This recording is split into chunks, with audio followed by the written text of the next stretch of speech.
How do brewers calculate IBU in their beer recipes? Imagine trying to measure how bitter a beer will taste before you even brew it. That's what brewers do when they calculate International Bitterness Units, or IBUs. It's a way to estimate how much bitterness the beer will have once it's ready to drink.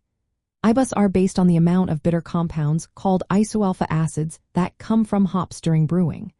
1 IBU equals 1 milligram per liter of these acids in the finished beer.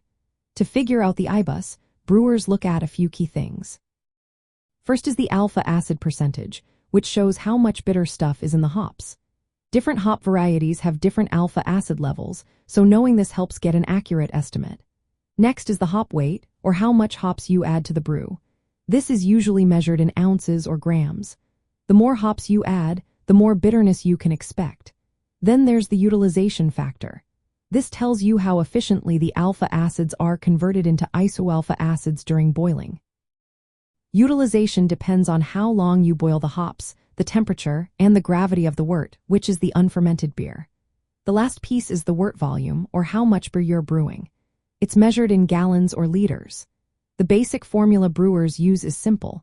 Multiply the utilization percentage by the alpha acid percentage, then multiply that by the hop weight, and finally divide by the wort volume. This gives you the IBU estimate for that hop addition. Different formulas exist to calculate utilization, with the most common being the Tinseth, Rager, and Garrett's methods.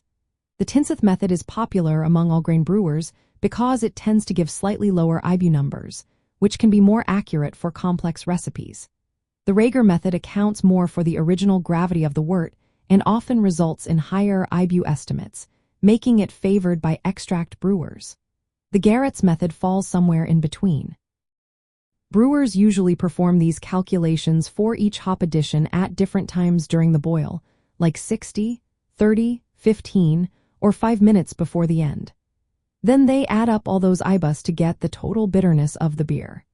It's important to note that dry hopping, which is adding hops after boiling, does not contribute to IBUs because it doesn't isomerize the alpha acids.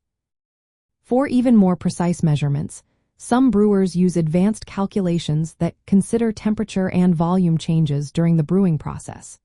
Today, most brewers relying on software or spreadsheets that automatically do these calculations, making recipe adjustments easier. But it's good to remember that actual IBU measurements requiring lab tests using special equipment like spectrophotometers or chromatography. These tests give the most accurate picture of the beer's bitterness. Knowing how to calculate IBUs helps brewers craft beers that match specific styles and keep their recipes consistent from batch to batch.